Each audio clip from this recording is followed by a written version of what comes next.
Began with a card called Grimoire, the Dead. The beginnings of an idea forming in the back of my mind, germinating the nightmare that was to come. A sick card that reanimated creatures at extremely slow speed. I was new to Magic, unsure what direction the wind would blow me next. I'd come off an awful curse deck, the first I'd ever built in Standard, and heard an interesting thing about a certain format called Commander. It was the fall of 2012.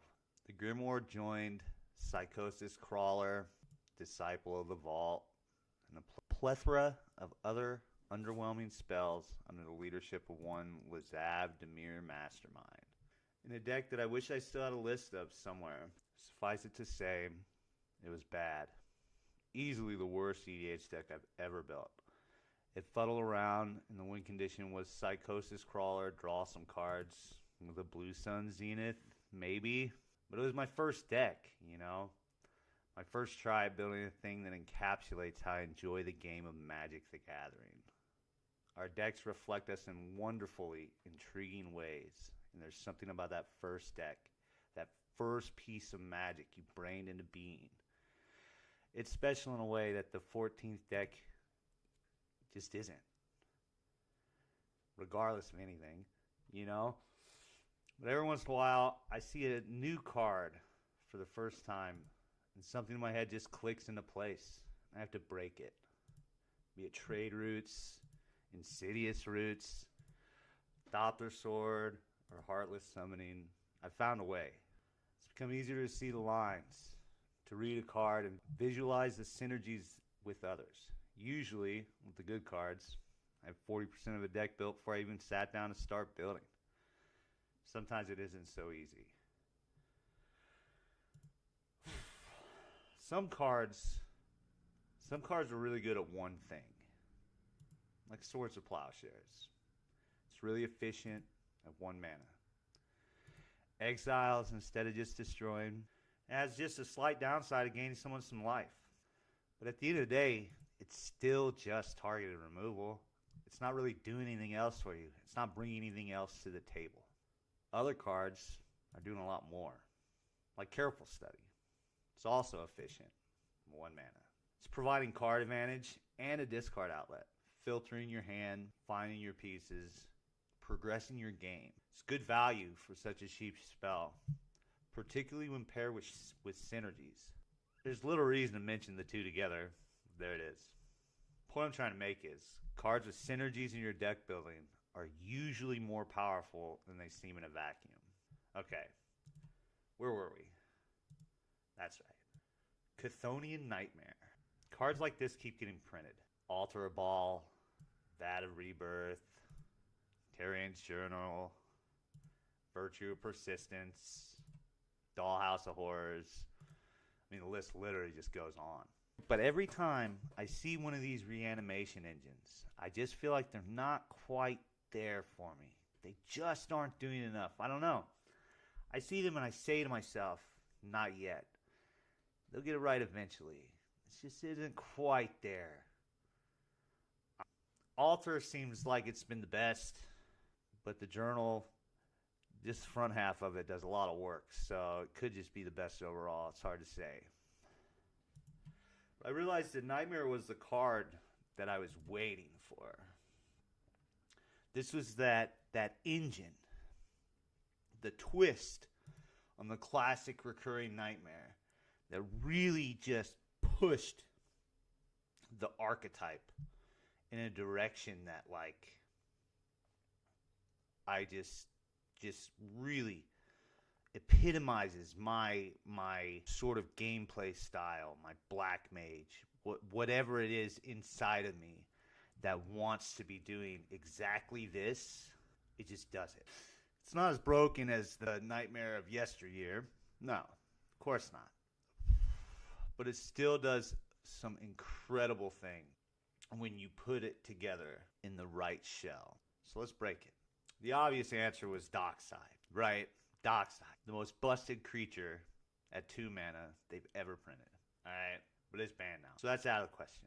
But maybe something with Cloud Key, Dryad Arbor has some play here. Carnival of Souls, Bloodghast, Pitiless Plunderer, Beast of Gix, Sidious Roots. So I started brewing. Alright. Brewing is just this magical space for me. It's just an incredible state of zen that is not quite like anything else. You know, and like this idea that you have 100 cards and, you know, you are building your deck, right? Like it's just an incredible feeling. And I would assume that if you're watching this video, you know exactly what I'm talking about. And if not, well, find a random commander and build a deck for it. See how it makes you feel. Could be worth your time. But yeah, I mean, I could list a deck. We could do a whole deck tech on some kind of crazy Corvald or Galrand or Satoro combo deck that is breaking Chthonian Nightmare. But to be honest with you, that doesn't seem very compelling or even fun at all for me.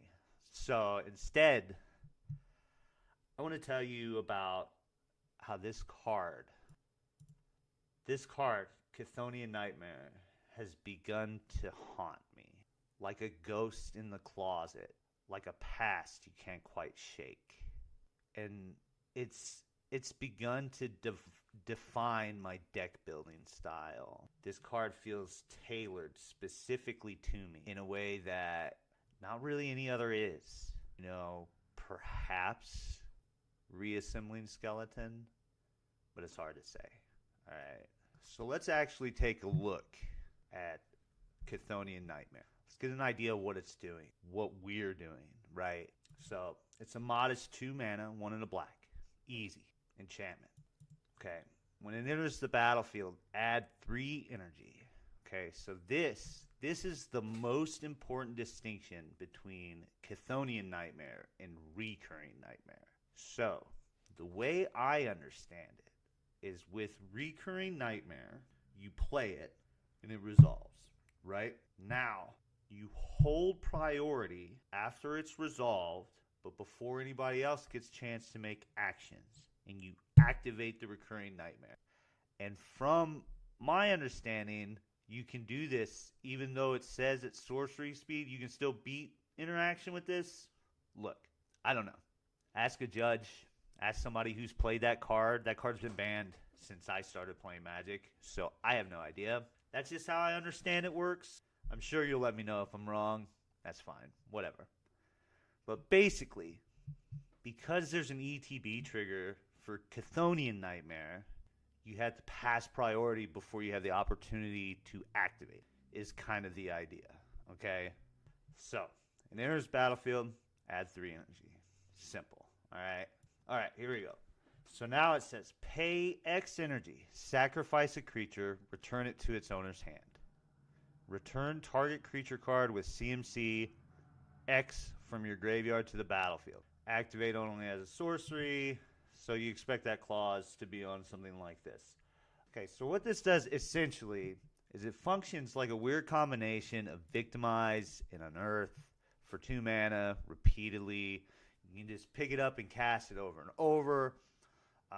Not only is this incredibly powerful, but it also scales crazily good with like your power over time. So like if you're reanimating dorky stuff like Steve early, you know, and then over the course of a game, say you get a Steve turn 3, then turn 4 you're maybe hitting an Ewit into Gary maybe, you know what I mean? And you're able to just do this, and by the time you're on turn 4 or 5, you know, you're casting Nightmare 3 or 4 times a turn. Like you are like above and beyond like rate basically. And then also like with the Jet Medallion, it only costs 1 mana. Is that crazy? Is that busted? I can't help but feel like this is just a really, really good synergy. You know, like you're gonna get your jet medallion down, and then all of a sudden that pitiless plunderer is an infinite combo. You know, like it's kind of wild. It's kind of wild. I can't help but be giddy when I read this card. All right, I can't help it. It's just one of the most incredible cards ever printed for like my sort of style. Okay, I started writing the script when H3 was being spoiled, and we had seen Chthonian Nightmare. I think we'd had it. It was one of the earlier spoilers, so we'd maybe had it a month or so spoiled by the time I started putting this together, and that's when it kind of started. You know, that's where it started kind of slipping into my lists, flavoring the decks that I build. And like if somebody came with me with like a EDH rec sort of stat line, Nightmare would be up there with Soul Ring for me. Like, let's be honest, you know, I have hundreds of decks that I've built online, at least theory crafting decks. You know, I only have like 8 decks in paper or something. But this card just is always coming back. Always coming back. And you know, it takes a lot of time to kind of really appreciate the impact on my own Magic journey that Nightmare has had. And I believe that it's the epitome of those sorts of weenie-mater strategies that I've come to kind of love. It complements the already robust archetype with a powerful engine that scales well at any table. Sometimes it bothers me that I can't seem to not play this card, but it just sort of falls into every deck like it was already there. I'm not really sure what the future holds, but I will be resolving more than my fair share of Chthonian Nightmares. Let's be real. And, you know, I'll link some of my lists below. You can always check them out on tappedout.net. Username on there is Sniper Frog. You know, go on there, take a look. You can kind of see what sort of brews I've been working on there.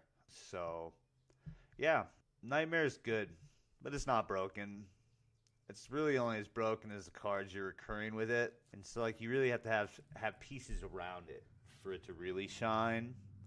But in the right decks, it's just such an incredible enabler and engine. And it just pushes your value over the top. So, like, I just really, really think that this card is an absolutely staple, at least for me. Yeah. I guess outro, right?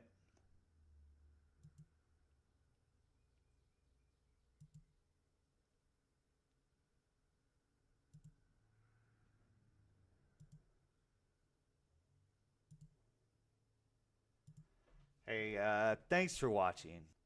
You know, let me know down in the comments if there are cards that are haunting your own deck building, whether it's a weird counter spell or an incredible niche sort of pet card, whatever it is. Yeah, let's talk about it. I'd love to hear what you guys have to say. You know, and like I said, thanks for watching, and I look forward to hearing from you guys.